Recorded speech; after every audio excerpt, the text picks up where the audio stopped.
Hey, everybody. Thank you so much for tuning in to episode 37 of the Fourth String Sports Podcast. I am your host, Brady, with my co-hosts, Mitch and Skyler. Gentlemen, how are we doing on this fine Saturday morning? We're officially into NFL football season after having the first game. Hell yes, we are. College football starts tonight. Hell yes, it does. College game day is at Wake Clemson Forest. at Wake Forest? Yeah, Clemson at Wake Forest. Should be a bloodbath. But college football is back. We had our very first NFL game. We're going to talk about Houston versus Kansas City. We have our what's list that we're breaking down. We're going to talk about the NBA. We have the Eastern Conference Finals all set up, and they are between two teams that realistically nobody picked to be in the Eastern Conference Finals. I did. Except if you're Skyler. Unless you're a fan of either of those two franchises. And we're also going to preview the Western Conference Finals because even though the Nuggets did pull out a Game 5 win to keep the series 3-2 Clippers, I think it's pretty much set. We're going to get Clippers-Lakers. And then we're also going to talk about the Bucks and what the Bucks need to do to win a championship as the team that fell off the most of the four, the Lakers, the Clippers, the Raptors, and the Bucks, that had a solid shot at winning the championship this year. And then we're going to talk about NCAA football. We're going to talk about the big three conferences, Big 12, ACC, and SEC. We're going to talk about one matchup throughout the season that we're really looking forward to that we think is going to have massive implications. And then we're also going to break down our top three teams in each of those conferences. And then we have our hero and our putts. So follow us on everything, Facebook, Twitter, Spotify, SoundCloud, Reddit, YouTube. Email us your guys' thoughts, fourthstringsp@gmail.com, fourthstringsp@gmail.com. So, gentlemen, let's get this show on the road. We have just watched the very first NFL game of the season. Kansas City beats Houston 34-20. Houston went up 7-0. Kansas City rattled off 31 unanswered points. Houston scored some late touchdowns that really didn't mean anything. So what was more surprising to you? How strong Kansas City looked with the running game or how bad Houston's offense looked throughout the entirety of that game? I gotta say it's a running game because everybody expected this year that Mahomes was gonna air it out with all the weapons he has, as we usually do. But I don't think anybody expects them to run over 30 times with Clyde's Edwards-Helaire, the most that's happened since Mahomes has been a Kansas City Chief. So I'm surprised how effective their running game was. So imagine how dominant they were just running the ball and then put in the usual passing. They're gonna be freaking dangerous. But I think a lot of people expected the Houston offense to take a step back after Hopkins was gone. But yeah. I mean, I heard something on another podcast about how they believe that not having Hopkins there could make Watson a better passer, and it's almost like he has to be at this point because he doesn't have a guy that can almost catch anything. Who was basically a non-factor in that game. He didn't get targeted until 3 minutes left. Yeah, in the he game? got 2 targets. Yeah. But that's still a non-factor. I think the only surprising part about that Houston offense that I saw was the fact that David Johnson actually looked pretty effective when he got the ball. He didn't get the ball very much, but when he did, he ran for 51 yards. Had a longer run on that touchdown run than he had all of 2019. Yeah, I mean, he looked really good the first 2 drives, and then by the time the third one came around, Houston was down 17-7. And I don't know, better stats than Hopkins. Yeah. I'm just saying, when he got the ball, he made the most of it, which is what was needed. I wasn't really surprised by Clyde's Edwards-Helaire. How effective he was, hence me drafting him, because everything I had heard out of the Kansas City camp was that he was doing really well, and that can mean something against this Kansas City defense that we saw. So yeah, I would have to go with more of Houston being ineffective than how effective Clyde's Edwards-Helaire was in that game. Yeah, and so I think that that game, I felt vindicated in that game in a certain way because I think it went to show why it made no sense for, let's just say, any NFL team to not sign or draft a wide receiver. Yeah. Because The only guy that Watson threw it to was Hopkins or was Fuller. Yeah. Because it genuinely looked like the quarterback wide receiver relationship between him and Cobb and him and Brandon Cooks and even him and Kenny Stills was not strong. And I think that a large part of it is due to this really just massively fucked up offseason that we've had, where Fuller was the only wide receiver Watson really knew. He was the only one he could really trust. Stills was there last year, but Stills was a little bit more of a non-factor than people expected. I'm sure he's going to be better this year as the season progresses. But it didn't seem like anybody else, he was queuing in on anybody else. It was one read to Fuller and there was the ball. Yeah, like just to put it up there, Fuller had 10 targets, caught 8 balls. The next person with the highest targets was Brandon Cooks with 5, and he caught 2 of them.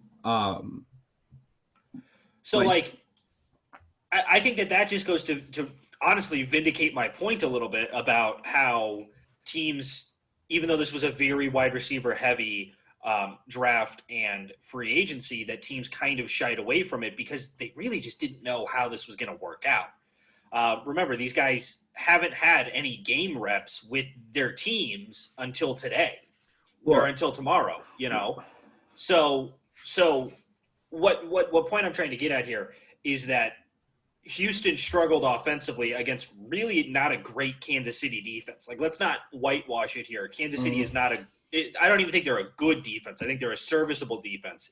Kansas City's defense is the same as the 2011 Packer defense, where it's just good enough to get 1 or 2 stops, and that's enough for the Kansas City offense to put up enough of a lead that it's insurmountable. Well, that Snead kid really stood out. Well, and the thing he did. He did. That and the fact that it didn't look like the Texans were actually trying to do anything with the ball, like not even like that, like Watson wasn't trying to do anything with the ball. I'm talking about like play calling here. Like it wasn't until the fourth quarter where they were willing to push the ball down the field, and Watson went from throwing for like 80 yards in the game to going to 250 because and it's not like those wide receivers weren't effective. Like if we're looking at it, where is it at? Like Atkins had 2 catches for 39 yards. He had a great run after the catch. Yeah. David Johnson, 3 catches for 32 yards. Randall Cobb got the ball twice, 23 yards. Cooks, 20. Like, it's not like these guys weren't effective with the ball or they weren't getting yards. Like, all of those guys averaged 10 yards after, like, 10 yards per catch.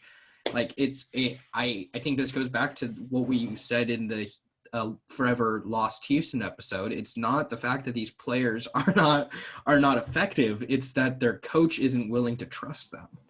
Yeah, no, absolutely. And I mean, another part of it that has to be talked about is that the Houston offensive line was absolute horseshit.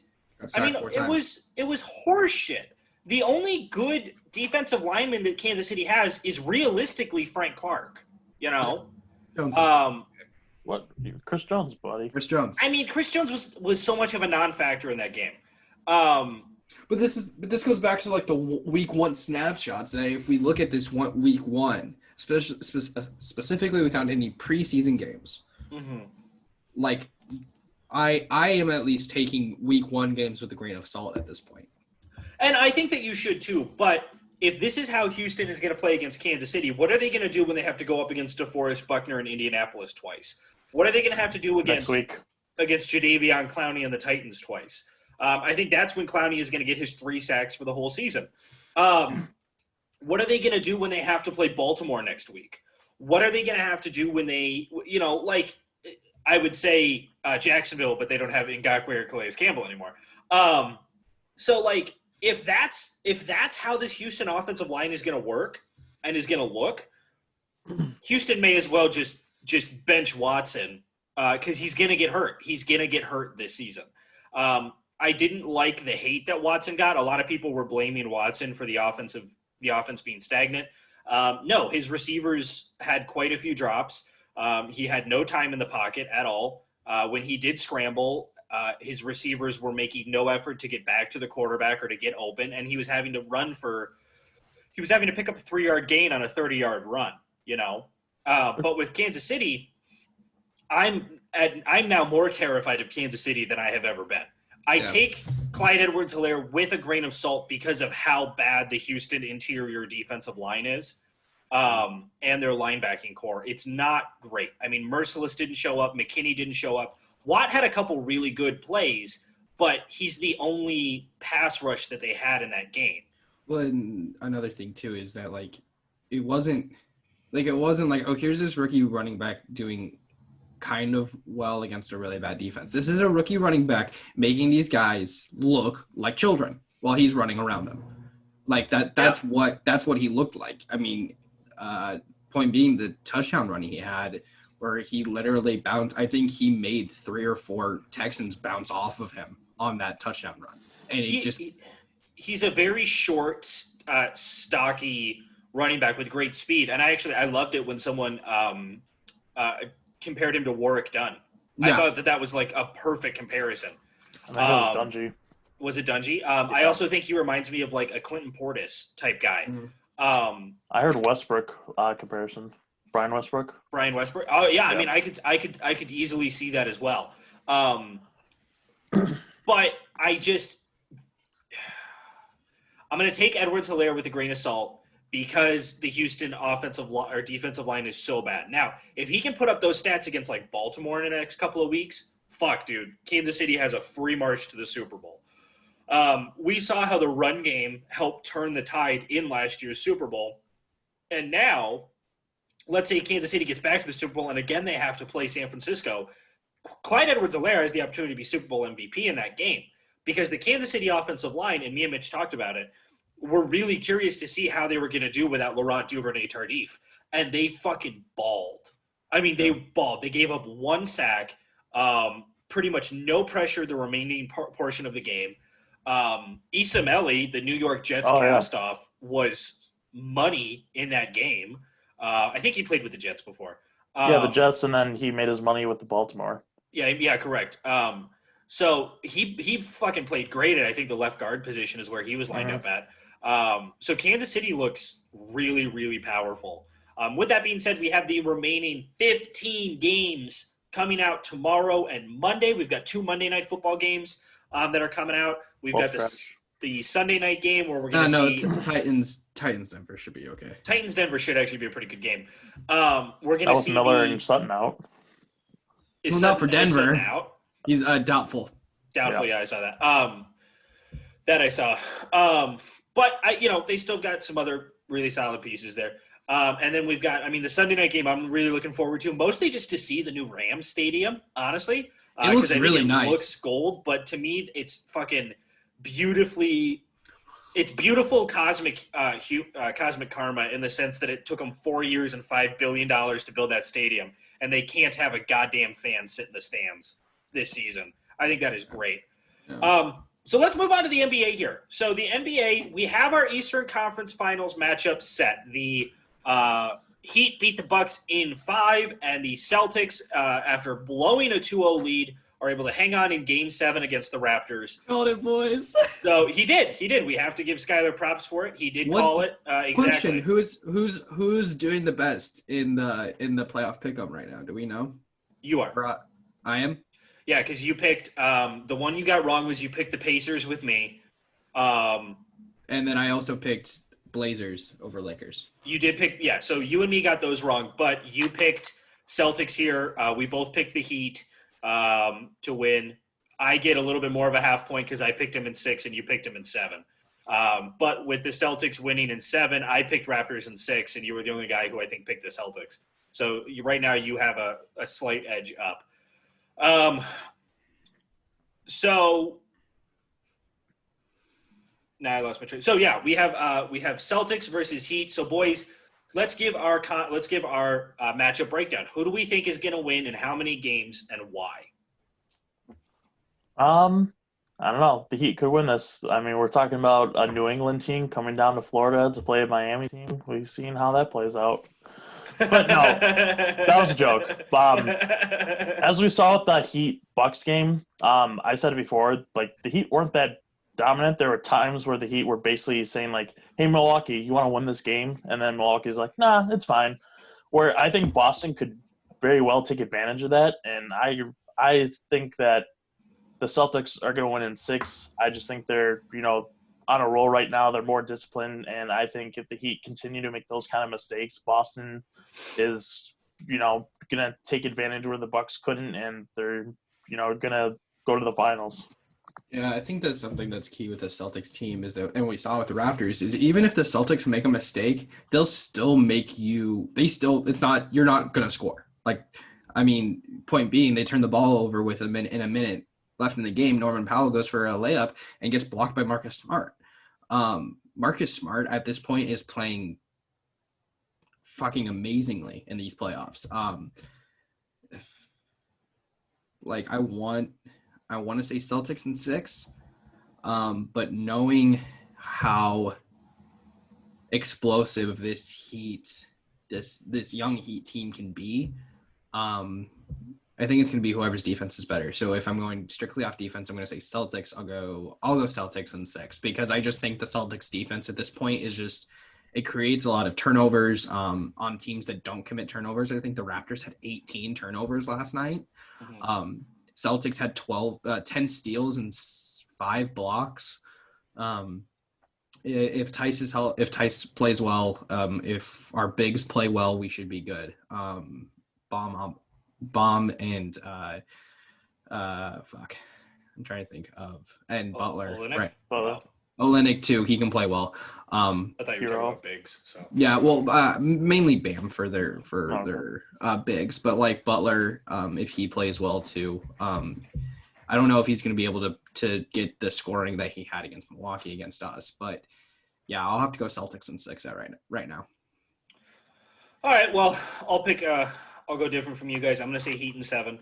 And I'm going to say Heat in 7 for a couple of different reasons. I think that the Heat match up so crispy, perfect, beautifully against the Celtics.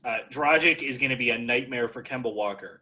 I truly believe that. I think Kemba can go toe-to-toe with a lot of people, but I think Dragic can also. And Dragic does not commit many fouls. No. He's a smart player. His floaters are just a thing of beauty. And I don't know how he does it with that big fucking brace on his left leg.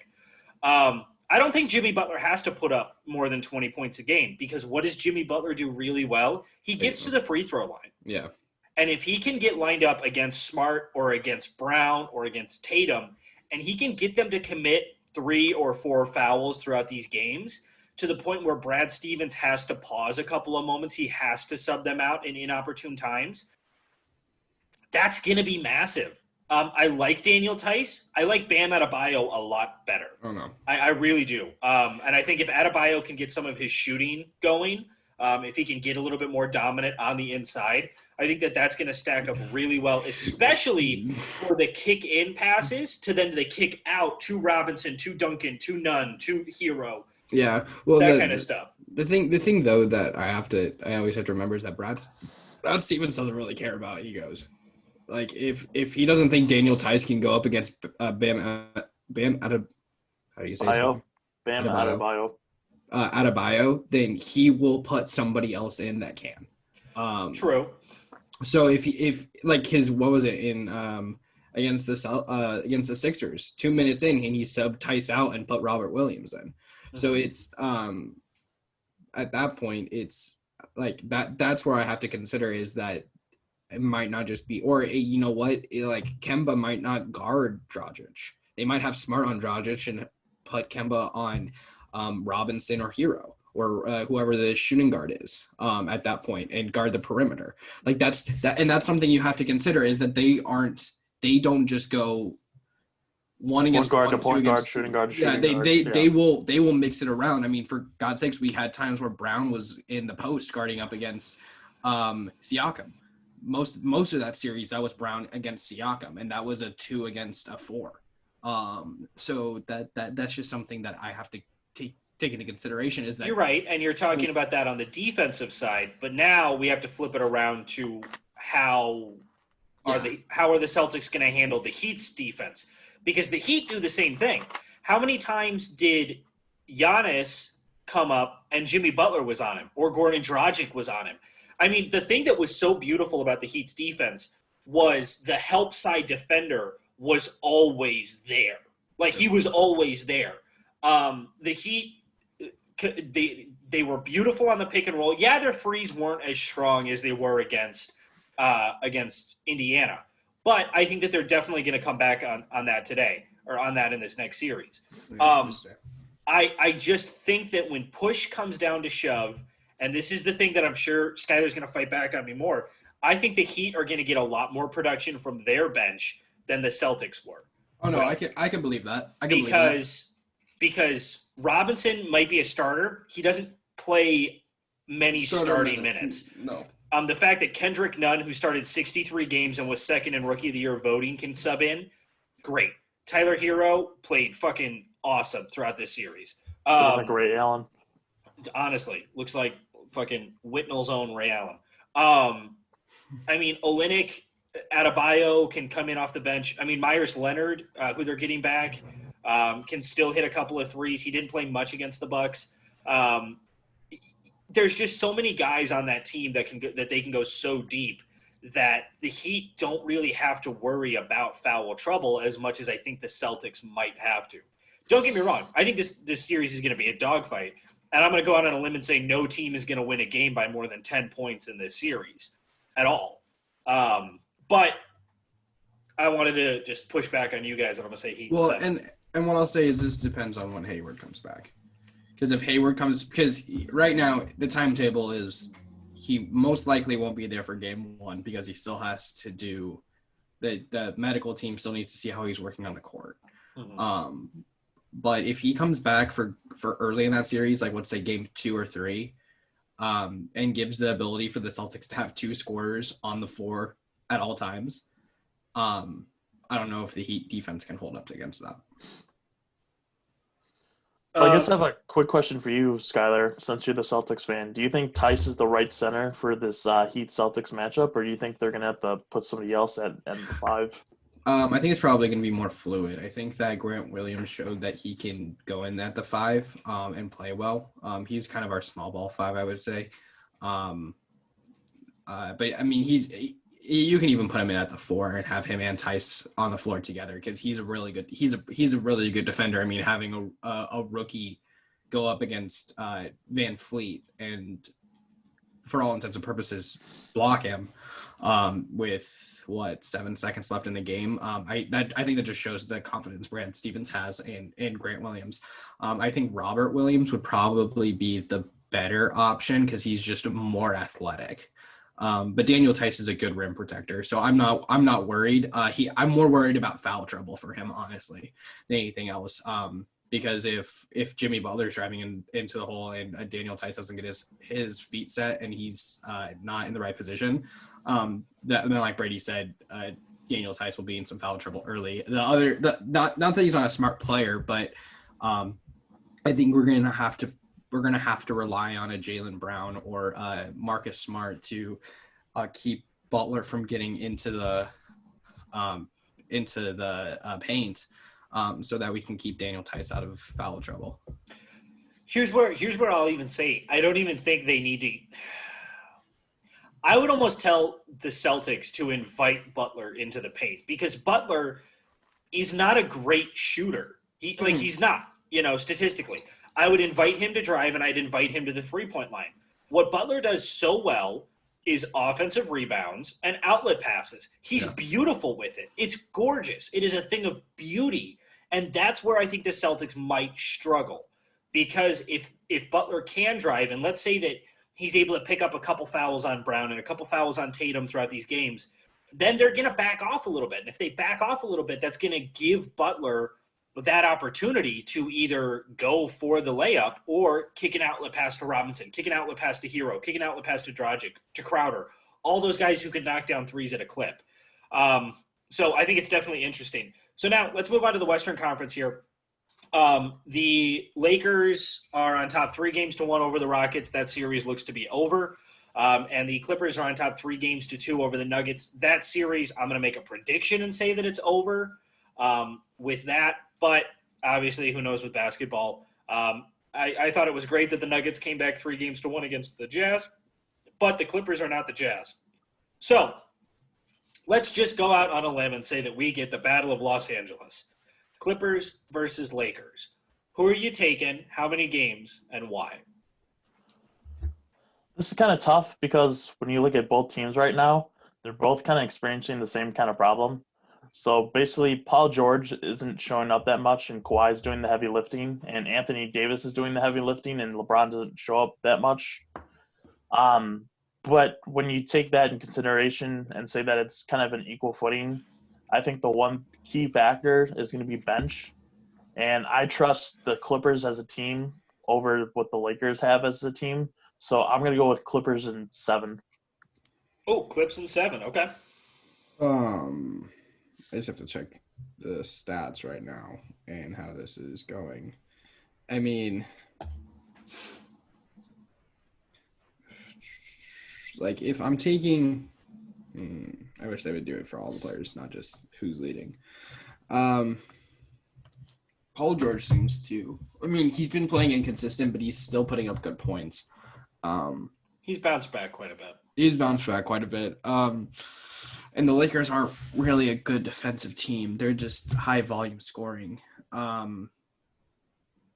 don't know at this point. To be honest, I haven't watched a lot of West Coast, like Western Conference basketball because it's just, I don't want to at this point because it's like I don't want to watch the Lakers play. I'll much rather watch the Clippers and Nuggets play than I would Houston and the Lakers because I know exactly what I'm going to get out of both of those teams when I'm watching them play.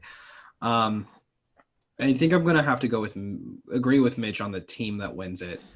I think the Clippers have a much deeper bench. I think that they have much more all-around players, whereas in the Lakers, they seem more role players like Caruso, Rondo, Kuzma. It depends on how well Kuzma plays. Because if Kuzma is the third option for them, then I think it's harder for the Clippers to win. But the game, it's almost like with the Celtics. It's almost like the Celtics Raptors series, where it's like if between these two teams, if the Celtics if the Clippers win, they're winning by a lot. If the Lakers win, they're barely winning. All right, I'll go Clippers and I'll go 6. I'll say Clippers in 6. Clippers in 6. Okay. I think they're just the better defensive team at this point. I think that both Paul George and Kawhi Leonard and like that team as a whole are much more all around, and you can put them in different positions. Whereas the Lakers, it's definitely like you're a role player and you're playing this role. Besides probably Davis and LeBron, who they just put in whatever position they need on the court at that time. So I'll go Clippers in 6. All right, I am going to pick the Lakers in 7. Yeah. Originally, I was going to pick the Clippers, and then a little old guy who's won quite a few championships named Rajon Rondo came back.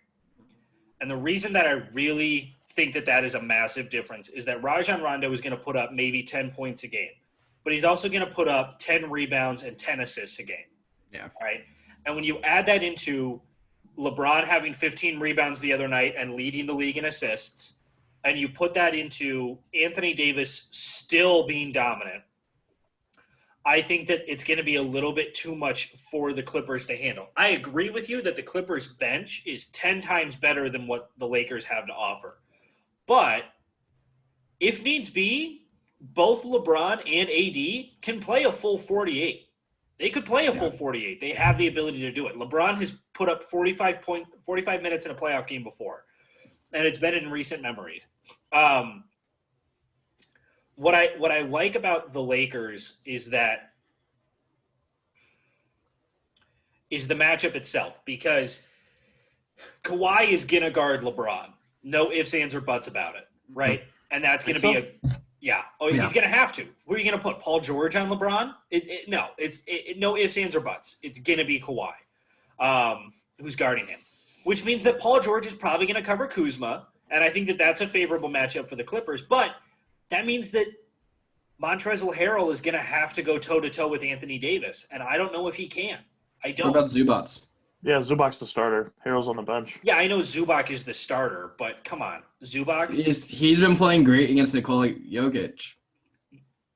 Nikola Jokic isn't Anthony Davis, though. But he is an all-star center that is a really good passer and an all-around scorer, which is exactly what Anthony Davis can do. The same thing. I'll give you that Anthony Davis is more athletic than Jokic, like by far. But what I'm saying is that I think Zubac could get, like, between Zubac and Harrell, I think they could do it. No, and I completely disagree with you. Because Anthony Davis is much more of a dominant force on the inside. He is a lot more athletic. He's a smarter player than Jokic is. Jokic is a great passer. Jokic is a terrible defender. Defender.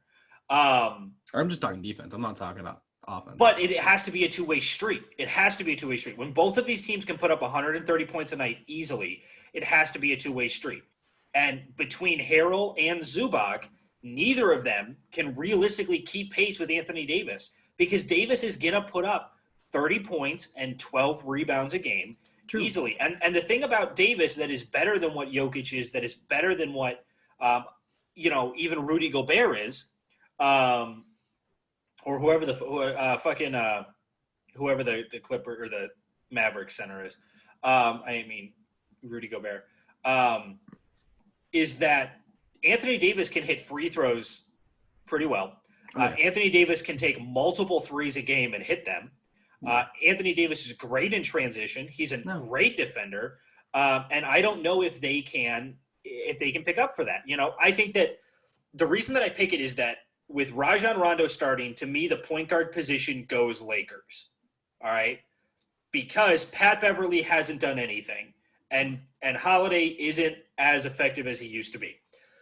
Then we look at the shooting guard position, which is most likely where LeBron is going to play.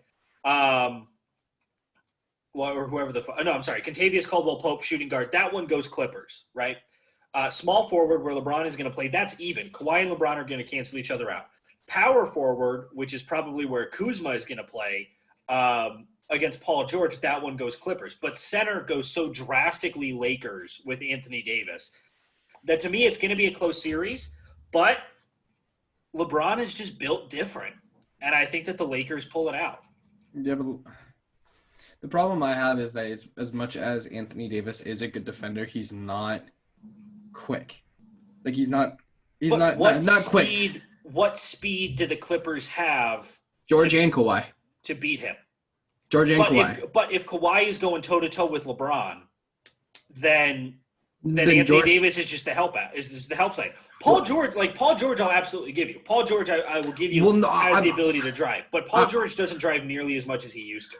True, but what I'm also saying is that if I'm picking between Vogel and Doc, like coaching advantage, Doc gets the advantage, and I feel like that means more in this series than we think it should, because this isn't just like a regular Eastern Conference Finals where you have Tyronn Lue going up against whatever team just happens to be playing the Cavs at this point, and it's LeBron dominating and winning the series to go to the finals. Okay, so who's a better coach, Brad Stevens or Doc Rivers? I think Doc Rivers has it because of experience, honestly.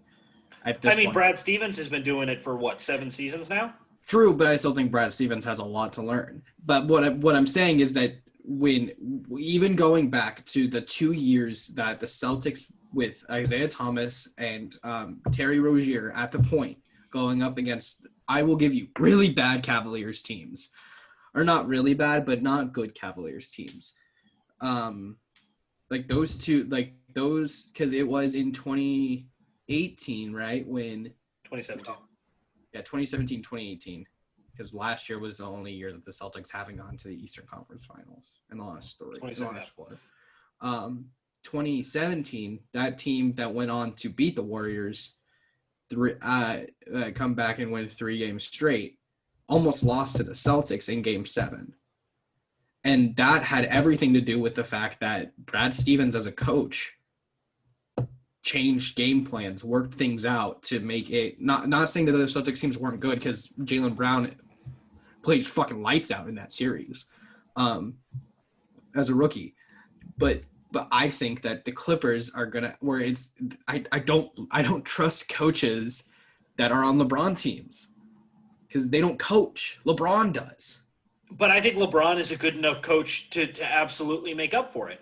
if Doc Rivers can't get out of the Eastern Conference semis with Chris Paul, Paul George, fucking Jamal Crawford, not Paul George, Chris Paul, Blake Griffin, Jamal Crawford, and those great teams where they're getting the crap kicked out of them by the Rockets, by the Warriors, what makes you think that LeBron, who can literally do it all, yeah, he's not as effective. I'm not arguing with that. He's not as effective. He's not the LeBron of a couple of years ago. But you still can't argue with the fact that playoff LeBron can absolutely do it all. And I think Kawhi can go toe-to-toe with him. I think Kawhi can go toe-to-toe with him. But Doc Rivers, to me, and his coaching advantage absolutely fell by the wayside when they felt the need to sign all of these quote-unquote bench all-stars, when they felt the need to sign Holiday and Morris and keep Lou Williams around and all of that kind of stuff, because they don't have faith in their actual starting core. All right? Landry Shamet has taken a massive step back this last season. He hasn't been effective, right? Zubac, who they traded for from the Lakers, was great the first season he was there, hasn't been as effective. Harrell should probably be the starter, but even then he's not as effective as he was in that series against the Warriors last year. I don't trust Doc Rivers as a coach. I don't. I think he's a great coach, but I think that he's a coach who has struggled a lot more than he has had success. And I think that he gets credit for winning a championship in Boston and then not being able to really get to a point where he could repeat it. There was a reason Doc Rivers got fired from Boston. Like, let's not pretend that there wasn't. And there's a reason that Frank Vogel got fired from Indianapolis or from Indiana. There's no reason to doubt that. But Frank Vogel is also probably the best coach LeBron has had since he was with Eric Spoelstra and the Heat, right? Frank Vogel is still a coach who took a Pacers team to multiple Eastern Conference Finals and took the LeBron and the Heat to multiple Game 5s, Game 6s, Game 7s, and showed that LeBron had some chinks in his armor, right? So to me, the coaching is almost a non-factor, because even if Frank Vogel isn't as good of a head coach as Doc Rivers is, Doc Rivers has no one on his team who can make up for coaching the way that LeBron can make up for it on the Lakers. Yeah, but in this point, but LeBron also has to do 7 other things on his team. But that's the thing, is that he can do it all. I'm just saying if I was an organization, I'd much rather have one guy that can coach really well, one guy, and then my plethora of team that all do a lot of really good things, like Kawhi and George and Zubac and Harrell and Williams and Holiday.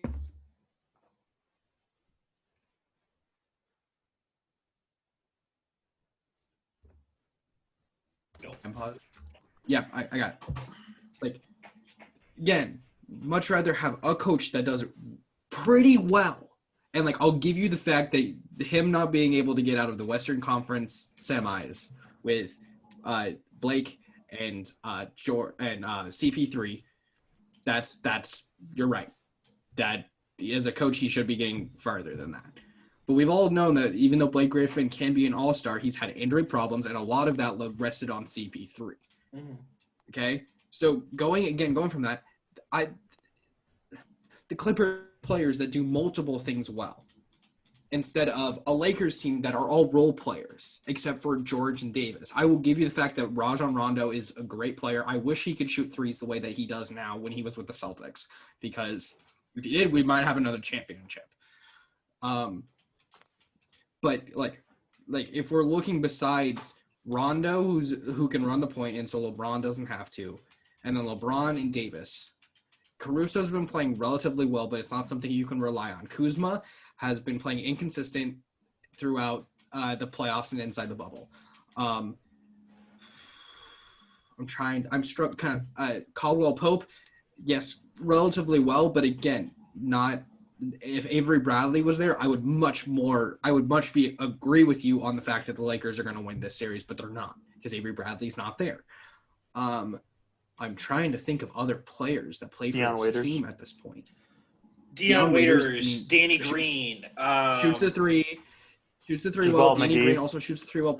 They're all three. Dwight Howard. Jamal McGee has not been they have not been relied on. in this bubble. And I think in order for the Lakers to win the series, they need those guys to play big, and they haven't at this point. And the Clippers have guys that have all stepped up at different points within the bubble, within the playoffs, and showed that they can be relied on to win games. And this is where I will absolutely fight back. So, what do the Nuggets and the Mavericks have in common? They've got a guard who can shoot the ball lights out, and they have a big man who can do it all, right? What do the Rockets and the Trailblazers have in common? Really, almost nothing. Great backcourt. Sure, we'll give them that, right? But great backcourt, but other than that, I mean, the Trailblazers are much more invested in their bigs. They're able to stretch the floor, that kind of stuff. While the Rockets are just, we're going to toss up 56 threes a game, right? So the Clippers have had to play the same opponent pretty much twice. The Lakers have had to completely change what they've done in both of their series, right? So game 1 against the Trailblazers, they shot like absolute dog shit. No doubt about that, right? But then the rest of that series, they cued in on Nurkic. They cued in on Hassan Whiteside. They stopped the dribble drives, which then limited the Trailblazers' ability to hit threes. Okay, cool. They did that. Backdoor swept them, right? So game 1 against the Rockets, again, shoot miserable. And probably game 1 of the Western Conference Finals, they're going to shoot like dog shit just because that's how this series, their playoffs has worked out, right? So game 1, Rockets chuck up a bunch of threes. Westbrook looks strong. Harden looks strong. So what do the Lakers do? Well, they go to a little bit of a smaller court. In fact, they change it around. LeBron plays a lot more of that point forward position. Kuzma moves more to the small forward shooting guard position. Davis pretty much is the only big they have out there. And they put Green and they put Waiters and they put Rondo and they put Caldwell Pope and everything like that. So what I love is that the Lakers have shown an ability to go, okay, here is what this team is good at. Here's what they beat us in game 1. Here's how we change that. And then we backdoor sweep them the rest of the series, right? And now I don't think that's going to happen against the Clippers. Don't get me wrong. But if the Lakers come at the Clippers with a lineup of LeBron at the point, we'll even change it. We'll go Rondo at the point. Let's say LeBron plays shooting. They put Kuzma at small. They put JaVale McGee at center and Anthony Davis at power forward. What do the Clippers have to stop that? The Clippers don't have the big man depth to go up against JaVale McGee, a great rim and interior defender, and Anthony Davis at the same time without their two bigs in Harrell and Zubac getting into massive foul trouble. Sure, they could put Morris down there. There's no doubt about that. But Morris, again, has a tendency to not only play dirty, but to get into really bad foul trouble.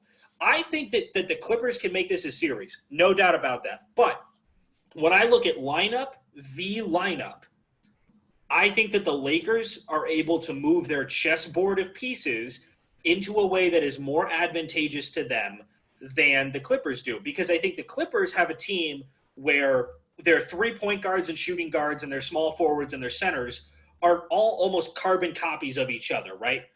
Pat Beverly, Lou Williams, and Holiday can all shoot pretty good, but they're mostly defenders, right? Kawhi and Paul George can all shoot really good. Kawhi's obviously a better defender, but they can both rebound and assist it pretty well. Zubac and Harrell are both rim protectors, but they really don't put up any points. They can assist every now and then. They're not great in transition.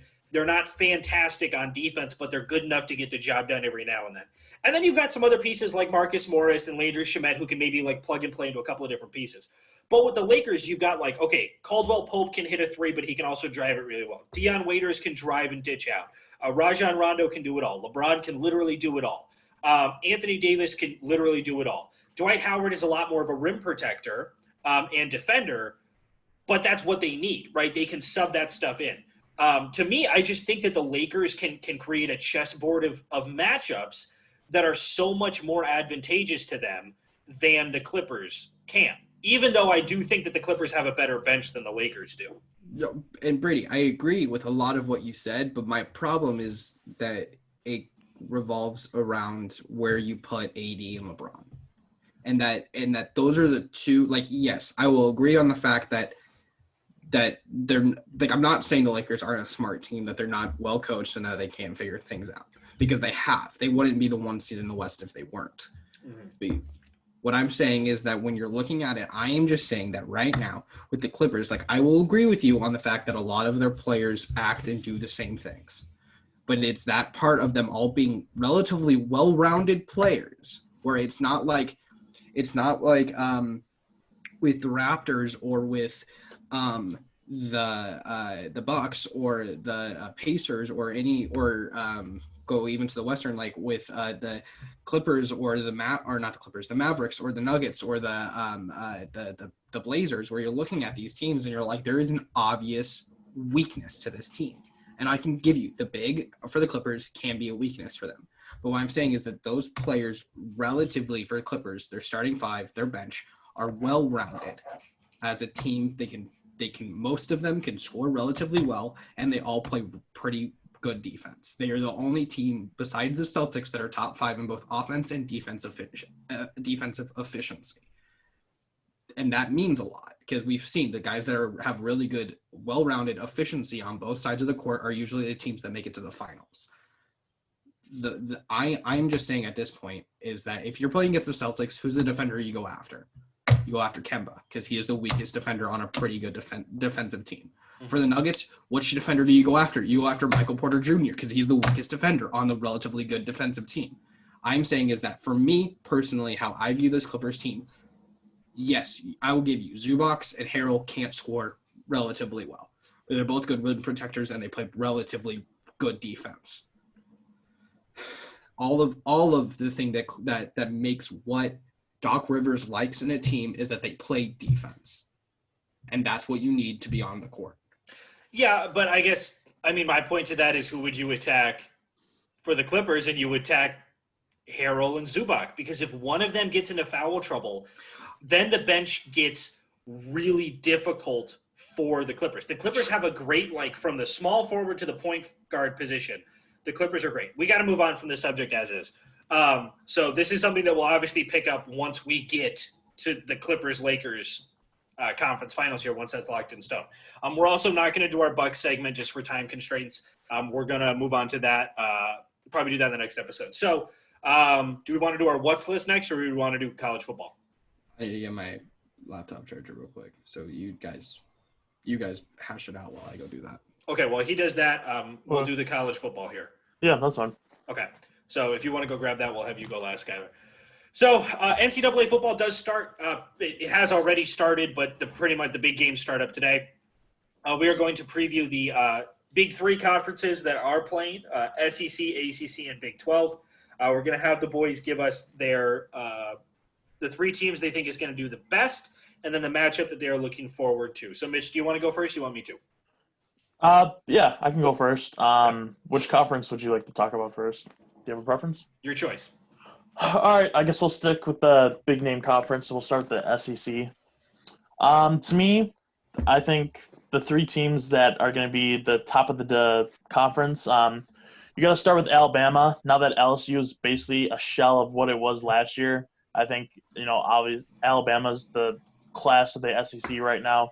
They retained most of their pieces, a lot of key starters like Najee Harris, Dylan Moses, and Mac Jones is kind of like a carbon copy, like A.J. McCarron, the Alabama kind of type. So, he's going to run that offense pretty well. I think that Florida is going to be up there. I think Kyle Trask showed worlds of improvement over what Florida has at the quarterback position, and I think Dan Mullen's doing a hell of a job for Florida and taking it, close to what it had in past years with like Tim Tebow and stuff like that. So I think they're definitely a contender.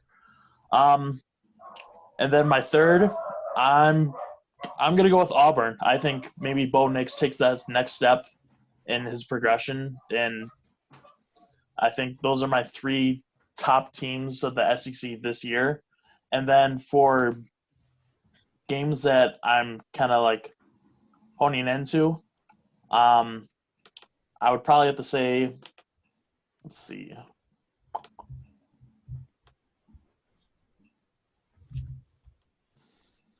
I think one game that kind of stands out to me is Florida-Texas A&M. Just because Texas A&M, for whatever reason, has gotten a lot of hype this year.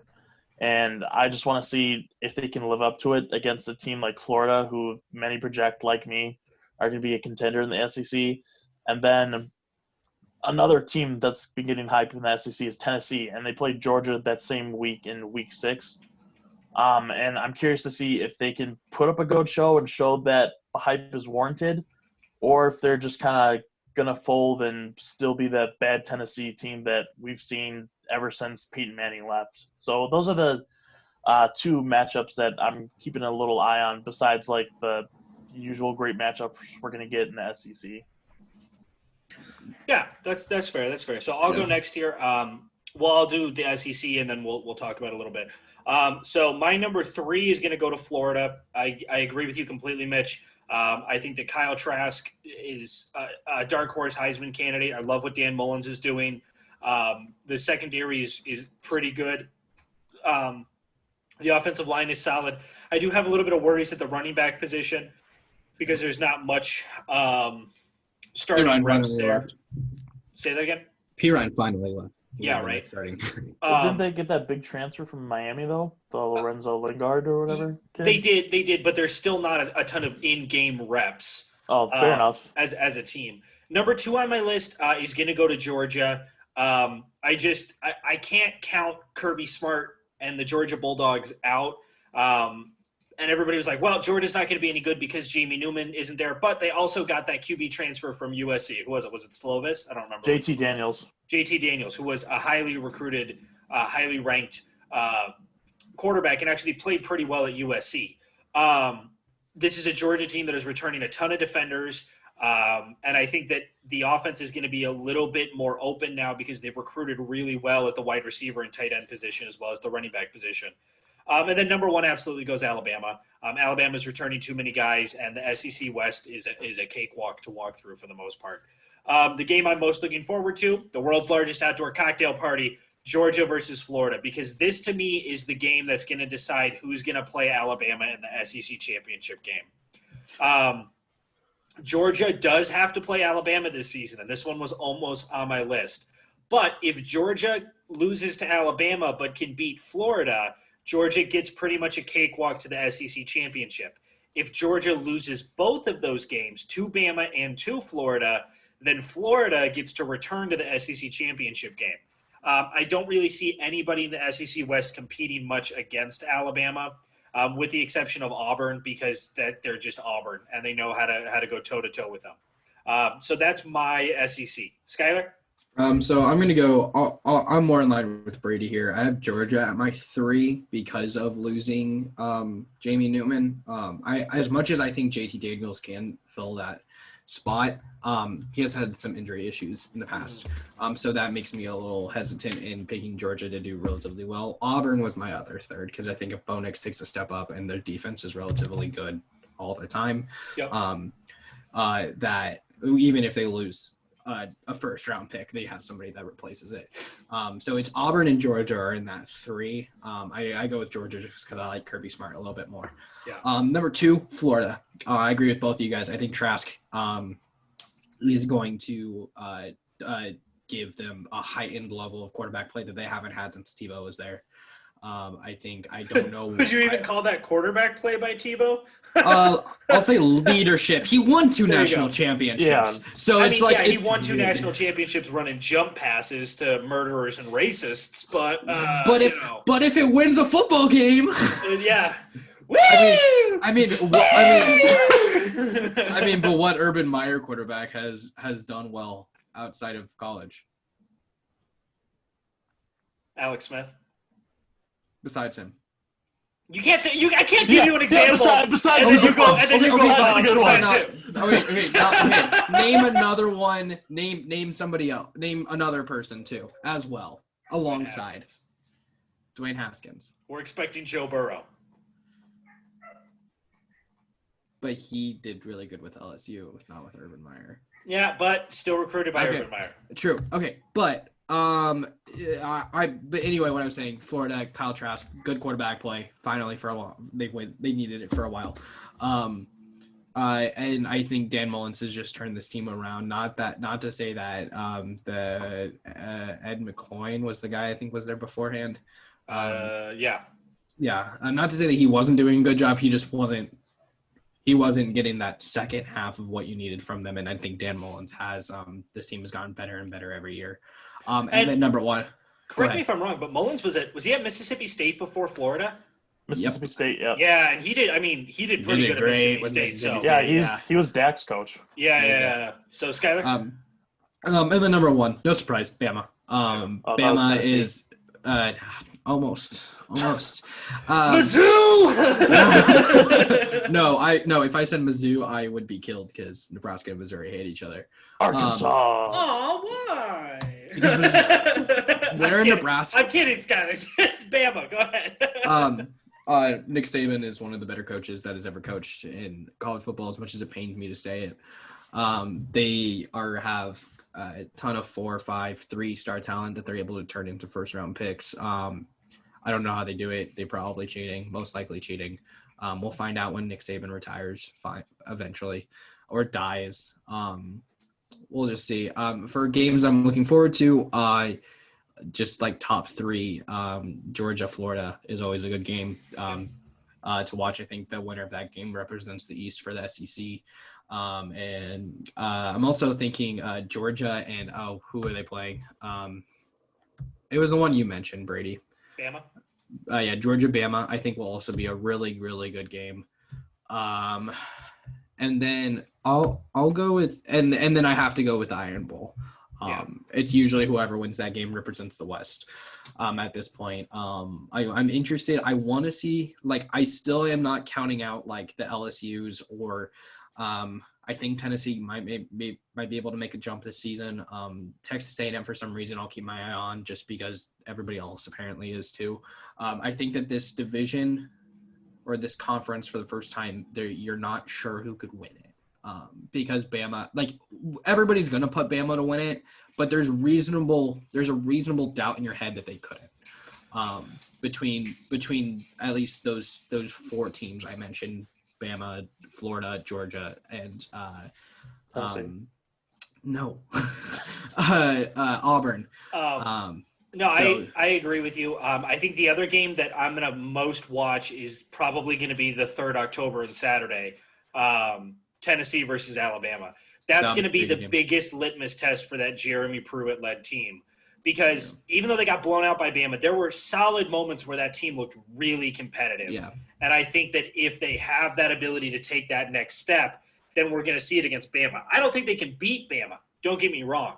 But I think that if they can go toe-to-toe with them for a long time, it can be a great thing for recruiting. Only lose by 30. Yeah, if they only lose by 6 touchdowns, then it's a win for them. Yeah. So let's move on to the ACC. Wait, hold on. We forgot the biggest game in the SEC we did not talk about. Lane Kiffin versus Nick Saban, baby. Oh, yeah, we're getting that. Oh, fuck, that's right. Ole Miss versus Alabama. Yeah. I mean, I don't think it's going to be much of a competition, but no, that is a good little thing. But Lane Kiffin's first game as a head coach is going to be Ole Miss versus Georgia. Or Ole Miss, is it Georgia or is it Florida? It is definitely, it's Florida. So we'll see how he does against Florida. Blow him up by 80. Probably. So now let's move on here to the ACC. Now keep in mind that the ACC has a new member joining for this season, and that is the good old Notre Dame Fighting Irish. Touchdown, Jesus. So my top 3 teams in the ACC, originally I was going to go with Louisville, but once Notre Dame joined the conference, I had to go with Notre Dame. Thanks for saying it right, by the way. Thank you. I like Louisville. I like what they bring to the table, but Notre Dame is returning too many players, especially at that starting quarterback position, and I think they're going to be a little bit too much for them. Number 2 on my list goes to Mac Brown and the fucking UNC Tar Heels. I love Sam Howell. I love how young this team was last year and the fight that they put up. I should just stop judging college coaches because I was wrong about Herm Edwards and I was wrong about Mac Brown. Like, absolutely 100% wrong about it. Because I said Herm Edwards wasn't going to amount to shit at Arizona State. Arizona State's doing pretty damn well. I was like, Mac Brown has been out of coaching for too long. He hasn't been at North Carolina in 30 years. He won't know how to recruit the area. And sure as shit, North Carolina turned around. And if it wasn't for them attempting to go for a 2-point conversion, probably would have beat Clemson last year. I think North Carolina is going to take a massive step forward. They're returning a ton of players. Sam Howell, to me, is another dark horse Heisman contender and probably a dark horse for the first-round pick, for a first overall pick in the next couple of years in the NFL. But unfortunately, even though they'll go to the ACC championship game, they will not win it because they will lose to Trevor Lawrence and the Clemson Tigers. It hates me to say it, but Clemson is returning too many good players as well as the number one overall recruit in the country. They have Trevor Lawrence, and even if it's not Trevor Lawrence, they still have that DJ ukulele type guy behind him from the QB1 TV show. That was probably not okay to say, but whatever. So Clemson Clemson is again still my number one. I don't see any team really being able to beat them, but I think the teams like North Carolina and Notre Dame can take them toe to toe for a while. All right, so for my three teams in the ACC, at number 3, I'm going to put North Carolina. Like you pointed to, Mac Brown has really revived that football team. Sam Howell has been a godsend for them. I think he's everything that they wish Mitchell Trubisky would have been. So I think they're definitely number 3 in my opinion. Number 2, Notre Dame. Notre Dame's better than a majority of the teams in the ACC right now. And, with Ian Book still leading the charge, I definitely think he makes them the second best team in the ACC. And then, of course, you got to give it to Clemson. Trevor Lawrence is still there. Travis Nenti is still the running back, and they still have ETN, dumbass. Whatever DJ ukulele player. Okay, yeah. You look up his name, and then you tell me how to pronounce that. And meanwhile, fucking ETN has been there for 6 goddamn centuries. He signed the same day that fucking Hunter Renfrow did, and they've been saying his name forever. Terry McLaughlin. Fuck you, man. And they still have weapons, and then the Clemson defense. So that's why they're number 1. And then for games. Oh, I forgot my game. Let Mitch go first. No, I went first. The game that I'm most looking forward to is North Carolina versus Notre Dame. It was going to be Clemson versus Notre Dame, but Clemson is pretty much locked to win that.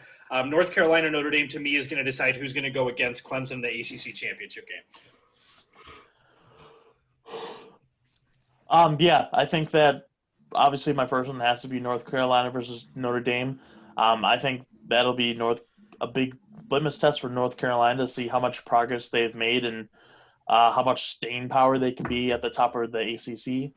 And then another one, I guess, would be Miami versus North Carolina to see how they can hold up against a team like that. All right, my turn? Sure. I think so. All right. So top 3 actually aligns pretty much with Mitch. Number 3, North Carolina. As much as I'm also really excited to see what they're able to do as a team, I'm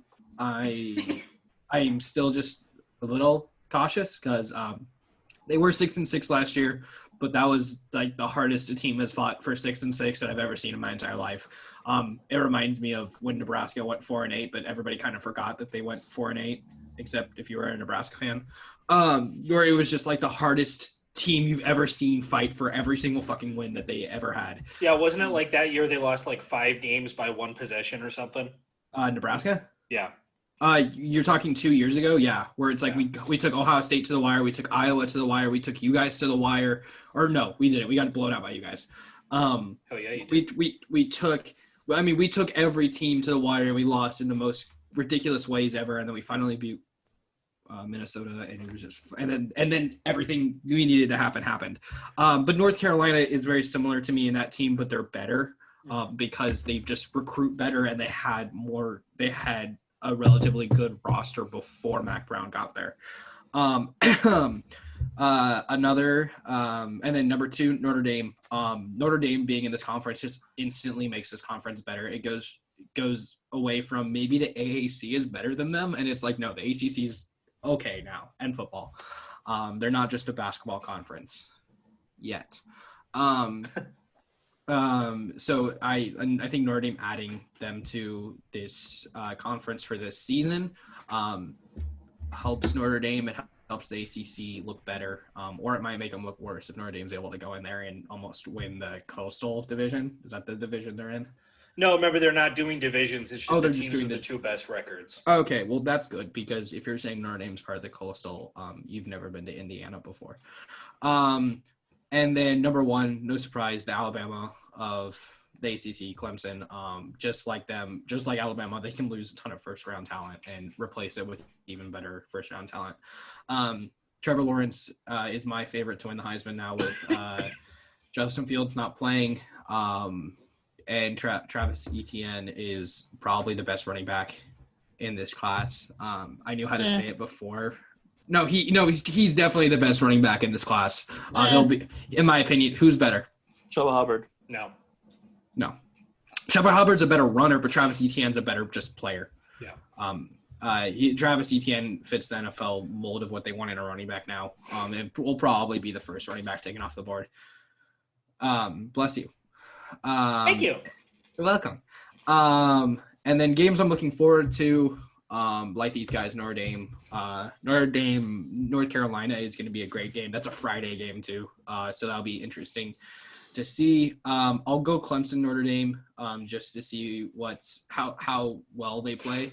And you know what? Miami gave a pretty tough fight against an actually really good UAB team. So I'll see if they can maybe Miami, North Carolina at the end of the season. I'll watch that game. Yeah, attaboy. Yeah, and I mean, there's also the ACC rivalry games that are going to be great. Miami versus Florida State and Virginia Tech. The other game I wanted to point out is actually Georgia Tech versus UCF, because I want to see what UCF looks like. And I also want to see what Georgia Tech looks like now that they're not running the triple option Navy Army type offense. Didn't Virginia and Virginia Tech get postponed? That I have no idea. I think it did, because them in 3.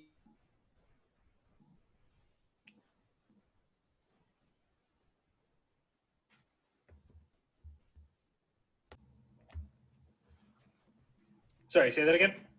I heard that Georgia Tech is going to run a 10 tight end offense. Yes. Yeah, Virginia Tech did get postponed, but I would assume that they're going to put that towards the end of the season. I don't see how they could play Virginia Tech or fit them into a bye week. I don't see how they could not play that game. Yeah, North Carolina State and Virginia Tech got postponed for this week. Tulsa at Oklahoma State got postponed. Louisiana Tech at Baylor got postponed. Marshall at East Carolina. Is it all COVID? Yeah, it's all due to COVID. Oh shit. Okay. All right. I think some of it might be related to the hurricane too. Yeah, maybe from this last week. Temple at Navy and FIU at UCF got most likely due to the hurricane. Okay. So now let's move on to the last conference, the Big 12. My list in order is going to go number 3 at Oklahoma State. I like this team. I just don't like them as much as I like the other two. I also think that the interior turmoil of this last season or this offseason with Oklahoma State is going to be detrimental. Yeah. Number 2 on my list goes to Texas. Sam Ehlinger is coming back, which is a huge boon to Texas, but they lost a lot of production in the secondary. They lost a lot of production at the wide receiver position and at the offensive line. I don't think Texas can fill that in as quickly as the number 1 team on my list can, which is Oklahoma. Oklahoma has been nothing but bragging about how good Spencer Rattler is going to be. I think that Lincoln Riley said he has the opportunity to be the best quarterback he's ever coached. So Lincoln Riley could get his 3rd Heisman winning quarterback in 4 seasons at Oklahoma. The game I'm most looking forward to actually isn't the Red River Showdown because I think that one – I think regardless of that game, we're going to get a rematch of it in the Big 12 championship game. The game that I'm looking most forward to is Oklahoma State. If Oklahoma State has any chance to get into the Big 12 championship game, they have to beat Oklahoma. They have to. And Oklahoma, unfortunately, just doesn't typically lose to Oklahoma State. Bedlam has not been the rivalry that it used to be. There's a couple other games to look forward to. I'm actually really interested to see Kansas State versus Kansas. I'm excited to see what Les Miles does in year number 2. And I'm He excited finally to see. beat a Power 5 team last year. He did, right? Finally, on the road. And then I'm also excited to see what Brock Purdy and Iowa State can bring to the table. But again, I'm just not sold on Iowa State, especially after that bowl game against Notre Dame. It just was not good. So that's my list. So for my top three, it's basically what you said, Brady. At 3, I have Oklahoma State. Chuba Hubbard's basically carrying that team right now. Number 2, Texas. With Sam Ehlinger coming back, I think he definitely makes them the second best team in the Big 12. And then obviously Oklahoma is Oklahoma. Nobody's touching them, in my opinion. They're getting another great quarterback. This time they could actually develop him and have him for like 3 to 4 seasons. So it'll be interesting to see what Lincoln Riley can do with that instead of just having a person for 1 season and then moving on to the next guy. And then for games, honestly, I'm just looking forward to Oklahoma and Texas. And even though we might get in the Big 12 conference, I think it's always a good time. Yeah, good games. Good list. I'm going to disagree with you guys on number 3, just for the hell of it. I'm going to put Kansas. Iowa State. I'm going to put Iowa State at number 3. Because I'm honestly actually really excited to see what they do. I think that I will agree that Chuba Hubbard makes Oklahoma State really good. And I think that they're a better team than Iowa State. But if Brock Purdy and these guys live up to expectations, they're the 3rd best team in the Big 12. And so I'm just going to take a shot in the dark. I'm going to pick Iowa State there. Number 2, Texas. Like these guys said, Sam Ehlinger coming back helps this Texas team. I don't think they're going to do any better than they did the last couple years because it's Texas and Tom Herman has proven that he can't win big games. He can if Oklahoma's kicker can't kick. But other than that, he can't. He himself can't win games and somebody else needs to fuck up. And then number 1, Oklahoma. My primary rooting interest since Nebraska football isn't playing, mainly because my grandfather went to Oklahoma. So there's that. But yeah, like Oklahoma is going to go if their defense keeps improving like it did last season, even though it was just like that much of an improvement. It helps them. Games I'm looking forward to, Iowa State, Oklahoma. I think that's a good litmus test for Iowa State. If Brock Purdy can play well in that game, I don't expect them to win, but it's the game that Oklahoma plays before they play Texas. And you know what? I'll put Kansas, West Virginia on there just for the fucking hell of it. Or no, wait. Yeah, Kansas, West Virginia on there for the hell of it. I'm also interested player on Kansas's team. Both teams. Can you name one player? No, I just love watching Les Miles on the sidelines. I think he is my favorite. I don't know if you guys watched the little like ESPN show that he did last year that like documented him throughout the season. But that shit was hilarious. No, Les Miles is my favorite person. I know. I just want to see Kansas do well. It's been so long since Kansas had that 1-10-win season, and they went to the Orange Bowl. So I want to see Kansas do well. I think Les Miles can most likely do it because he's actually a good coach. He's not a big fat guy from Notre Dame. Charlie Weiss, I'm looking at you, bud.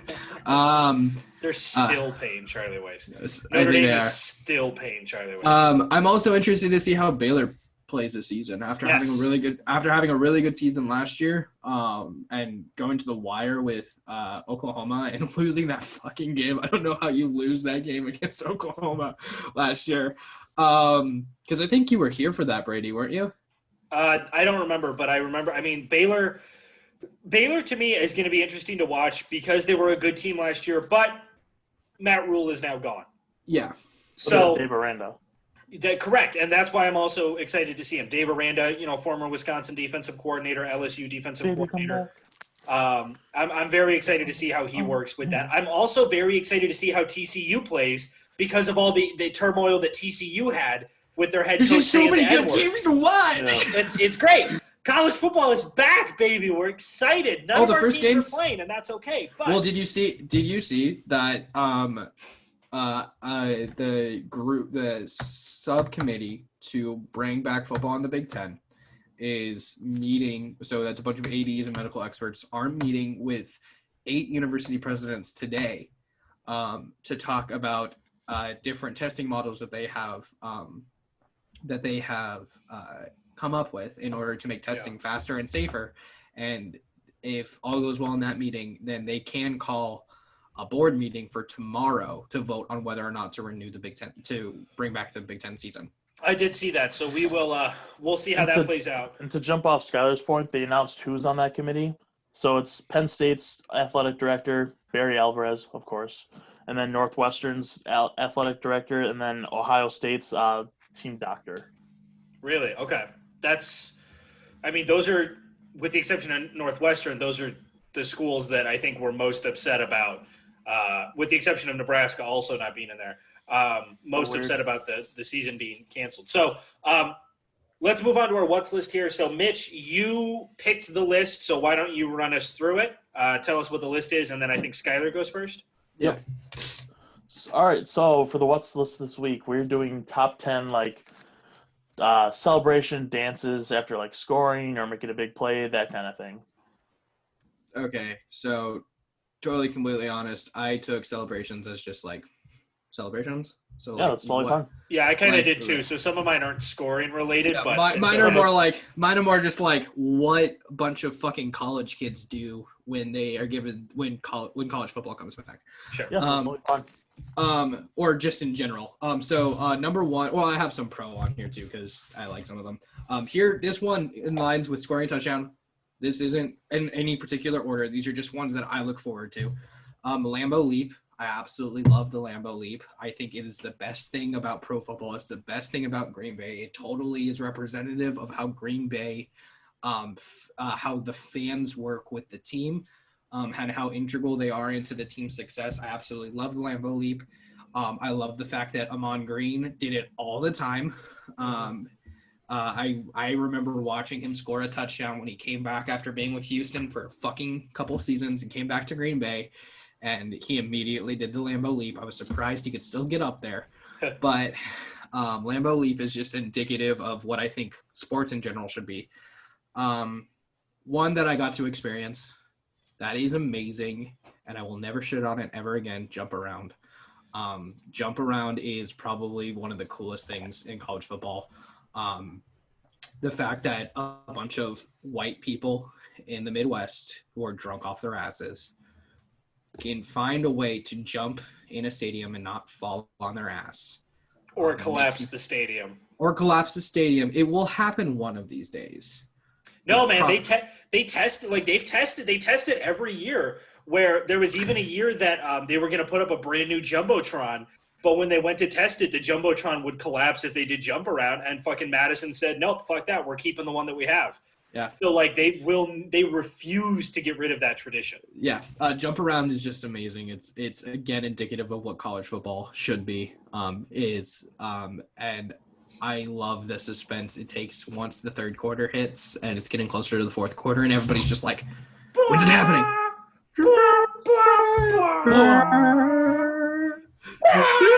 That's great. It's awesome. Yeah. I love it. One for Nebraska that I know a lot of people hate on, and deservingly so, but one that I think that is a tradition or just a celebration in general. When Nebraska scores its first touchdown, we release the balloons. We have done everything we can to make sure the balloons do not harm the environment, but they're still balloons. It's still one of my favorite traditions. I absolutely love the tradition. I think that it's a nice, cool way to just celebrate Nebraska football. It's been around for a long time. I just love it.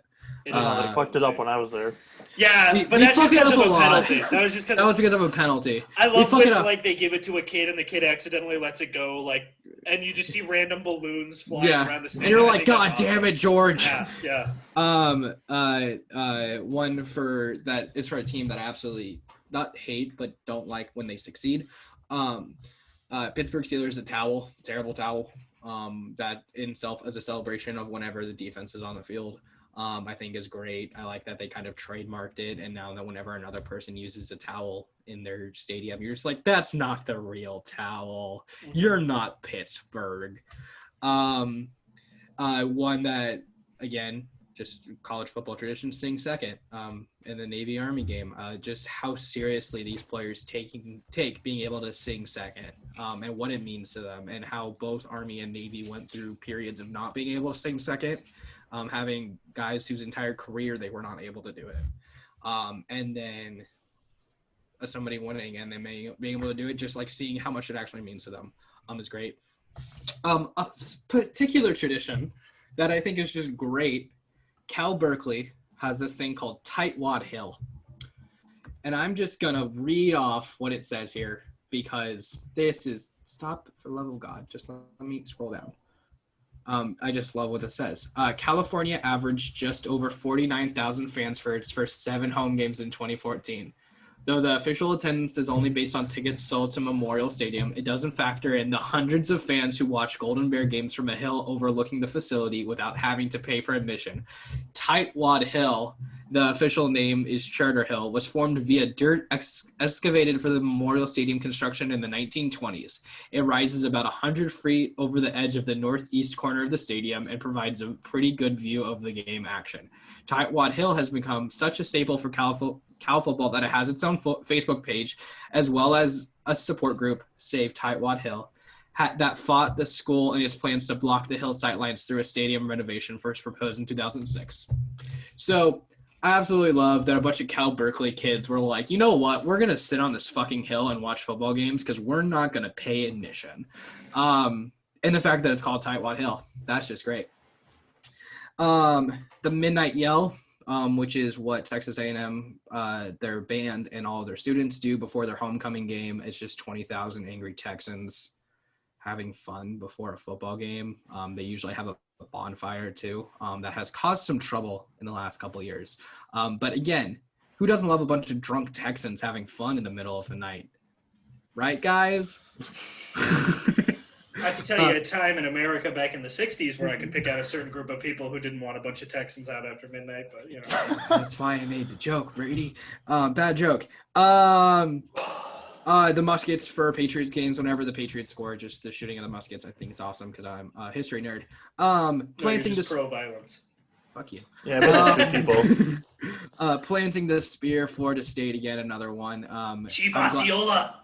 I love that it's there. I love that it has the endorsement of the Seminole tribe. I love that it's probably never going away. It's great having a guy run in on a horse and then throw a flaming spear in the middle of the field. Thank you. Is great. And then the best college football celebration is just Lee Corso being an asshole. Is the thing I look forward to all the time. I will not watch any of College Game Day and just tune in for the last 30 minutes to see Lee Corso be an asshole when it comes to his pick'ems, because him putting on that fucking duck hat every year is just the best, and he finds the most creative ways to be an asshole. Yeah. And I love you, Lee Corso. All right, so my list is a little bit of a mix of actual stuff. Number 10 on my list goes to just live animals. I love live animals at games, whether it's Bevo, whether it's Ralph the Buffalo, whether it's Boomer Sooner, Mike the Tiger, War Eagle, the Midshipman Goat, the Colorado State Goat, Chief Osceola and his horse. I just love it. Way too many goats. Way too many goats. I love the live animals. Number 9 on my list goes to the three-point archer. You hit a 3 and you come back. Boom. Love that shit. Used to do that all the time when we played interleague basketball. You could jump that high? Well, that's why I was a three-point shooter, because I didn't have to jump. I lifted him up like some bucks. Yeah. Yeah, I always queued up the Had the Time of My Life song as I was going in. Yeah, exactly. Number 8 on my list goes to, I just put turnover chain, but it's really, whether it's the turnover chain, the turnover knuckles, the turnover pencil. The turnover throne. Yeah, exactly. I love all of it. I love that was the thing that took just the country by storm. Number 7 on my list goes to cigars.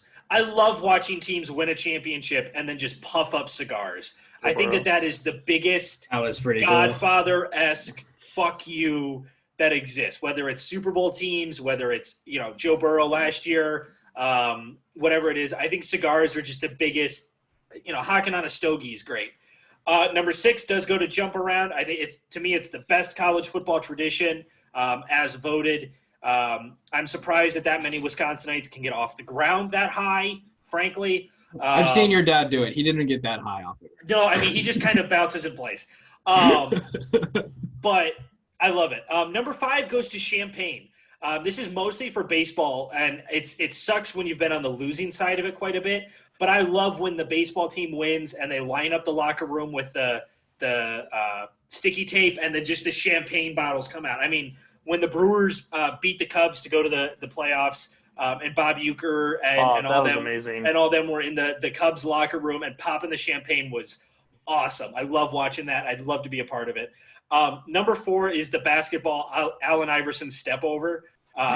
Happen over Ty Lue. That is just iconic. It's synonymous. It's in all sports now. You feel so bad for Ty Lue that it happened to him. Do you want to know something really horrible? Ty Lue's probably the best basketball player from Nebraska in a long time. Yeah. Which is and sad. Now he's fucking LeBron's bitch. But I love it. I love that it's happened. I mean, Giannis has done it. Giannis has had it done to him. I love that it's a thing. Just the step over and the mean mug down is great. Number 3 goes to the baseball bat flip. It's the ultimate sign of disrespect, whether you get walked or you hit a homer, whatever it is. Just flipping that bat is the biggest middle finger you can throw to that pitcher. Right. And I think it's great. Number 2 on my list goes to just college football bands. I love when the bands queue up. When Wisconsin scores and it's da da da da da da da da da da, it's great. And whether it's whoever fight song it is, it's always catchy. It's so cool watching the bands play at halftime. I was never a big marching band guy until I got with Krista, and then we would go to those shows all the time, and I just love it. And number 1 on my list absolutely goes to the Lambeau Leap. The Lambeau Leap, the best touchdown celebration in all of sports, created by a guy who has been snubbed by the Pro Football Hall of Fame year in and year out, Leroy Butler. It's one of the only celebrations to get grandfathered into the NFL. You cannot get fined for it. And the fact that it's garnered enough respect or maybe disrespect to have other players from other teams try to do it, I think is great. And just on top of that, when they then try to do it and the Packer fans push them over. But I think just being a player and getting able to jump into the stands with the fans and having beer spilled all over you, getting offered a bite of a hot dog, having your jersey covered in beer and soda and stuff is the most Wisconsin thing you can get. So that's my list. All right, so before I get to the list, I have 2 honorable mentions. The first one is cutting down the goalpost with the axe. I think that's always a good time to watch. Oh, hell yeah. Especially when it's Wisconsin. Number 2 goes to Hingle McCringleberry. He's always Number 10, I got Johnny Manziel doing his little money thing. Oh, yeah. Hingle McCringleberry. Fudge. And number 9, I got Jose Batista doing his bat flipping. I think he's the best when it comes to that. At number 8, I got the Tim Tebow kneeling. Oh, fuck that shit. Number 7, I got the Melvin Gordon and James White dance that they used to do. Hell yeah, the running man shit? Yeah, I love that. Number 6, I got Nick Young's 3-point goggles. It's always fun to do when you make a 3-point. Number 5, I got James Harden doing his little cooking thing. That Zeke is stole. Number 4, Skyler will like this, Gronk Spike. Gronk Spike's a good one. Number 3, I miss this so much, even though I hate the Giants. Victor Cruz's salsa dancing. Number 2, I got Primetime's high stepping. Oh, hell yeah. And then number 1, the Lambeau Leap, of course. Yeah. The high stepping was always a must when I was playing college or pro football on my Xbox. I needed to find a way for my guy to high step into the end zone because it wasn't cool if he just ran into it. Yeah. The only touchdown I scored in 4th grade, man, I high stepped into the end zone. Picked up a fumble. No, because the refs weren't paying attention. Picked up a fumble, ran it in. I took like 2 little high steps before I got into the end zone. It was great. I loved it. One honorable mention that I totally forgot was the Steph Curry shimmy. I love that. I love the shimmy. There was so many that I wanted to put on here, like Shaq breaking the backboard. I think D'Angelo Russell's ice in his veins, I think is fucking great. I think that's the ultimate sign of disrespect. all of that kind of stuff. So, Skylar, you get to pick the next what's list. So, what are we doing? I thought about this long and hard. You did. Yeah, I did.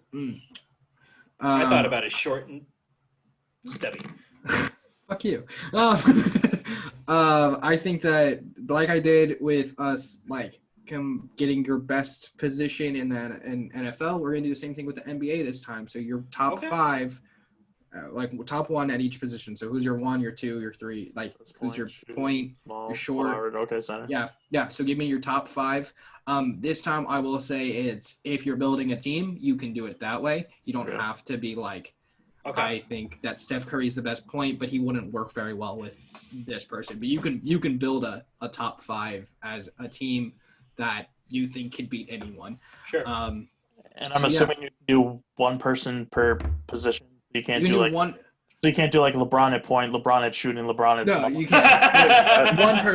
one person per position, please. Okay. Thank you. I will give you a 6th man. You can pick a 6th man. Okay. If you want. Yeah. Jason Terry. All right, Alex Caruso at center. John Henson at point guard. Isaiah Thomas at power. Isaiah Thomas at power. Yeah. No, because I was thinking about Sister Jean at shooting guard. Let's fucking go! Because I was thinking about some team that with NBA 2K21 coming out. I was thinking of some teams I'd like to build because that's the fun of it, is just getting free agents that would never work together, getting them to play together. I loved playing that and doing the forced trades where it's like I can get LeBron and I can give him like Alex Jason Caruso. Terry and 2 second-round picks and Who's just Jason force it Terry, to work. Guys? Yeah, he played for the Celtics. He played for the Bucks. Terry Rozier? No, Jason Terry, the Jet. Way older. He played with the Mavs. He was in the Mavs championship. Or it's like I could trade like Timothy Mozgov. Okay. God. And like a second round pick 4 years from now for like LeBron and Anthony Davis. And like it was great. I love doing that shit. I never did that. I am gonna wait to get the game until this season is over so they can update it all, because they don't have currently. They just added a year to everybody's contracts. So I'm just like, fuck that. I'm waiting until after the draft. So yeah. No, I agree. All right, so now that we've covered pretty much all we're going to cover, let's get to our hero and our putts. Quick update. Yes. Quick NFL update. Delvin Cook just agreed to a 5-year contract extension for $62.5 million. Good for him. Oh, that's going to be tough for Minnesota in the next couple of years, but good for him. Good for him. There for the next 6 seasons. You know, it works out when Yannick Ngakoue takes a pay cut to get out of Jacksonville. True, he does, but again, then you're going to have to worry about re-signing Ngakoue, Kirk Cousins. Another update: Alvin Kamara just reached a 5-year extension for $75 million. Ooh! Dalvin Cook, I see you, and I raise you $12 million. All right, so let's get to our hero and our putts. Our hero is where we celebrate someone in sports for doing a good thing. My hero is going to go to Mr. Dak Prescott. I despise the Cowboys, but Dak Prescott opened up about his battle with depression after his brother Jace, I think it was Jace, committed suicide, and just having to deal with the whole COVID situation. Mental health is already stigmatized in this country as someone who has suffered from it, and I know, as a group we have as well. As someone who has suffered from it, it's a battle you're always going to fight, and it's very difficult to talk about. And it's even more stigmatized when you're a professional athlete. And Mitch will, go into that a little bit when we get to his segment here. Whether it was with Kevin Love or with other players who have struggled with it, it's very difficult to talk about not being in the right mental space. And so Dak Prescott, you're my hero because you represent a large portion of this country who does suffer from mental illness, and unfortunately a large portion of those people end up choosing not to fight. So I appreciate Dak Prescott for being candid and honest about his fight with depression. My hero goes out to 2 people on the same team. It goes to Matt Nagy and Ryan Pace for continuing to be undercover Packers fans, for getting Khalil Mack and signing him to a Hugh Jackson contract, getting Al Robinson signed him to an Hugh Jackson contract, Fuller with the extension, and then trading for Nick Foles and his huge-ass contract just to have Mitchell Trubisky be the starter. Thank you for continuing to let the Green Bay Packers be great and the Bears to suck. Jason needs to get fired immediately. My hero, I'm going to go in Mitch's vein here and have a couple heroes. Number one goes to TNT as a network again. For when I might have said this already. I don't know if I have, but I need to bring it up again because it's fucking hilarious. When Charles Barkley was gone and they had Shaq, Kenny the Jet Smith, and Draymond Green, they called it the championship edition of TNT around the NBA, which was hilarious. And just kept every time it would come back to him, it would just go brr, brr, brr, and it would have the Larry O'Brien trophies. Just a big fuck you to Charles Barkley, and I absolutely love it how much they shit on that guy on that show because he deserves it just a little bit, not all of it, just a little bit. And then my more serious heroes go to Deshaun Watson and Patrick Mahomes for organizing that moment of unity between the teams before the game on Thursday. Because you know what, it's time. The NFL is finally doing something right when it comes to racial injustice in this country, and it's letting the players handle it themselves and stop butting into it. I did not like how they did say that the NFL is letting them do this. The NFL should have been letting them do this for a long time, and I hate the fact that Colin Kaepernick's career has been ended because the NFL didn't do this sooner. But you can get him on Madden 21, so it's all okay. That's just Madden 21 trying to save their ass. But no, I have to give it again to Deshaun Watson and Patrick Mahomes, knowing what happened to Colin Kaepernick and what happened to his career, and jeopardizing their career to make this a moment of unity between the two teams. I appreciate it. So, way to go, guys. Yeah, I also have another one. Just because he gave me a heart attack and he came in clutch, and I told Mitch about this, but Chris Collinsworth, when the teams were doing their sign of unity, and Al Michaels was talking about it, and Chris Collinsworth said something along the lines of, I'm just going to stick to doing my job and announcing football, but I have one thing to say, and my heart dropped. And I was like, oh my God, no, like, what is he going to say? I was waiting for him to go on this, honestly, I was waiting for him to go on this, like, anti Black Lives Matter or racial injustice tangent. And then he comes in clutch and says, I love what these players are doing. I support them 100%. And I was like, oh my, like, it gave me a heart attack because I was like, I didn't want football to return and him ruin it like that. Did you guys know that Chris Collinsworth is the guy that started PFF? Yes, I did know that. But I had a moment where my heart just dropped. So I'm gonna give it also to Chris Collinsworth for coming in clutch on that one. So for the putts, I'm gonna go. Skyler's gonna go, and then Mitch has a little tangent. My putts is gonna go to Kansas City fans during the sign of team, the teams coming together, unity and stuff. Kansas City fans were booing them, and it was very loud, and it's very upsetting. Those men aren't there for your entertainment. Like, who the fuck do you think you are? They can do what they want. They can stand up for what they want to stand up for. And if this is what, as organizations, they choose to stand up for, you should support that or just don't go to the goddamn fucking game. You knew what it was going to be. You knew what it was going to be about. You knew Black Lives Matter was going to be in the end zones. You knew it was going to be on the player's jersey. You knew that they were going to sing Not Be There for the National Anthem or kneel. Get the fuck off your high fucking horse, fans, and understand that if you want to watch football, this is what you have to do. So Kansas City fans, and honestly all NFL fans who are going to do the exact same fucking thing the rest of this season, fuck you. So, so Skyler.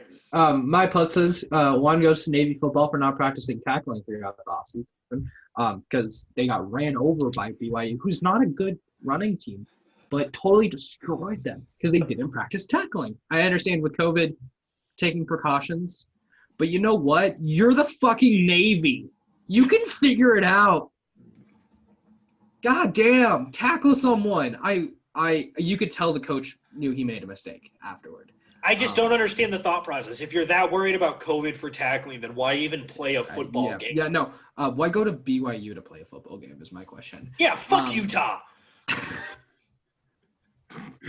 And then my other putts is Andy Reid for not investing in a better mask.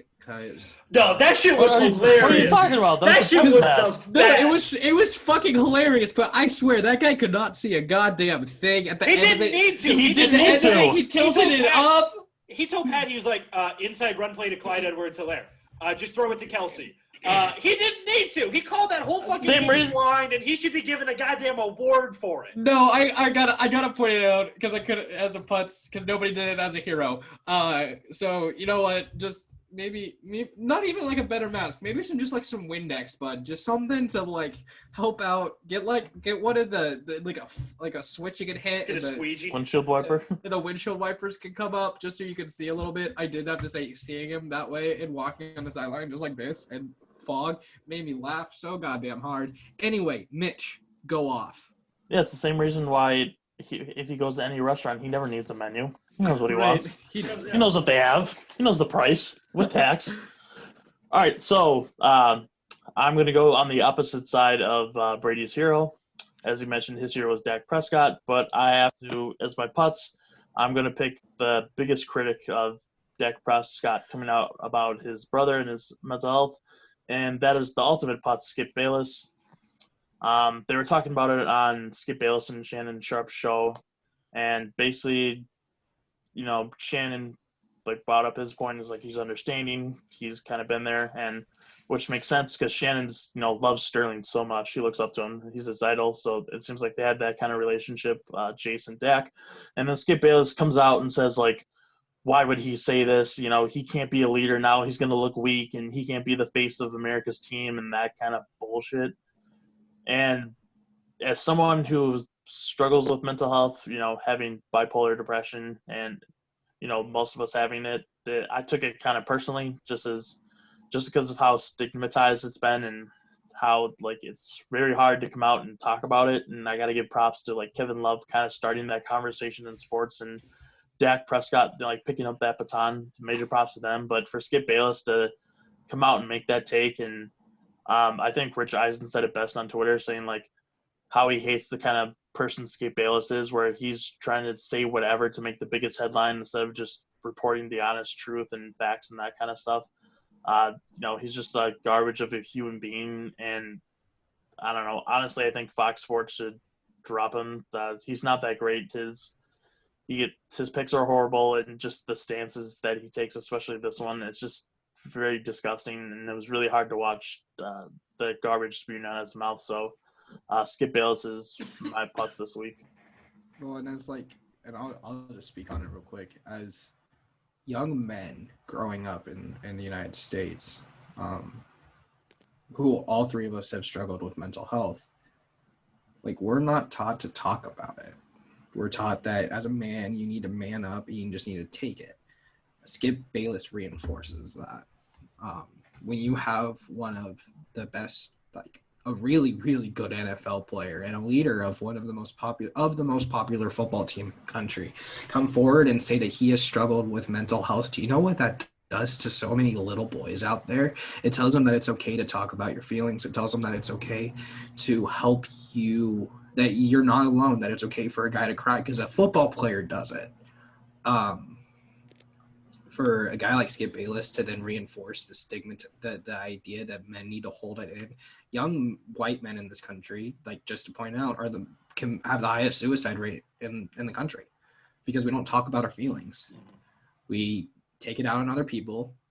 We become trolls online that just want to make everybody feel the hate and discontent that we feel, and that's not okay. And Skip Bayless is reinforcing that. So shame on you. Yeah. As of 2017, 1 in 5 Americans struggle with mental illness. So if you field a team of 50 people, about 10 of them have some form of mental illness, diagnosed or undiagnosed. It's not something that can be kept in the dark. It's something that affects people in so many different ways. I find his comments utterly disgusting because some of the strongest people that I know in my life, both of you included in that, struggle with mental illness because it's an everyday fight. It's not something that goes away. You can take medication for it, but it doesn't always work. And so to have a hot take like that, to say that you can't have depression and be a leader, I think is disgusting. We memed the fuck out of Joel Embiid for crying after losing Game 7 of the Eastern Conference semis last year. And we memed the fuck out of Giannis for crying after losing the conference finals. We attack people for showing emotion and then make fun of people like Kawhi who show no emotion, For God's sakes, Kirk Herbstreit bawled his eyes out on College Game Day talking about the racial injustice that he'd seen, and people made fun of him. Well, he got choked up when he was calling the Clemson game and his sons were taking the field and people made fun of him. Like, it's okay to show emotion. If it wasn't okay, then humans wouldn't have them. And so, Dak Prescott, DeMar DeRozan, Kevin Love, massive props to you guys for giving people a voice in this time where we've been more focused on giving people a voice. And Skip Bayless, you are a cancer and a detriment to society. So on that happy note, we are going to wrap up episode 37 of the Fourth String Sports Podcast. Before I do my quick runoff, gentlemen, any last thoughts? I guess just continue what we just talked about for my putts. If you're struggling with like mental health illness or you think you might have symptoms of one, be open about it. Talk to somebody, family, friend, go to like a hospital and check into like a mental health like facility or something like that. It's very important to be open about it, especially if you're male, since, as we said before, like white males are like the most at risk for like suicide. So, be open about it. It'll help you. And guys, I can definitely say my mom's a therapist. Like the people that she talks to, they need her help. I will say, if you're a college student, go to your counseling center.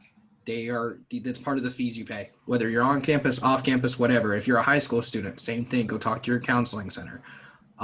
If you work in a business, go talk to your HR rep. Whoever it is, you don't have to talk to a counselor, but make sure you understand what options you have in case you need it, because counseling can be expensive. So if you are part of an organization that allows you to use their resources, go and talk to them, because they can help you get in the right direction and make the most cost-effective way in order to help somebody out or get help. Yeah. If you break your arm, you fix it. If you break your leg, you fix it. Your mind is an organ the same way that everything else is. So if something's wrong, reach out. And if you're a listener of this show, struggling with that, know that we love you. We appreciate you listening, and we're here to talk as well. You can email us. We always say our email, fourthstringsp@gmail.com. We'll be happy to talk to you or give you resources. There is the National Suicide Hotline. There's people out there who care for you. I know at times it may seem like there isn't, but there's always people out there who care for you. Yeah. And find something that makes you happy, honestly. And for me, it's this show, and it's watching sports, and it's, playing with my dogs and stuff. And for everybody, it's different. Find something that makes you happy, that gives you the smallest amount of joy. And if you ever need someone to talk to, the Fourth String Sports Podcast is always here to help you. We appreciate everybody for tuning in on the next couple episodes. Next episode, we're going to break down week 1 of the NFL season. We're going to look forward to week 2. We're going to figure out who was most right with our picks. We're also going to give updates to the Fantasy Football League. Mitch, you're losing right now. Yeah, so am I, but I just didn't have anybody play. Well, yeah, but you didn't have anyone play. Playing. Yeah, but I'm just saying, it's like Deshaun Watson scored more points than Patrick Mahomes, which, you know what, that's looking good for TJ. And then we're also going to talk about, by then we should have the Western Conference Finals matchup completely set up, and also be, I think, pretty close to Game 2 of the Eastern Conference Finals through. We will talk about the Bucks a little bit. We meant to get to them today. And then we'll also talk about week 1 of the college football season. So we appreciate everybody for tuning in. Follow us on everything: Facebook, Twitter, Spotify, SoundCloud, Reddit, YouTube. MySpace. And email us at fourthstringsp@gmail.com. That is fourthstringsp@gmail.com. And also we have set up a podcast-wide Bumble account. So follow us on there as well. No, it's a Grindr account. Okay. Yeah. So follow us on all that. Skylar, I used a picture of your dad, so it's okay. So, Why don't you use your dad, Brady? My dad he's too much of a man. No one man could hold him down. So we appreciate everybody for tuning in. Dad, I hope you don't listen to this episode. Good night, everybody.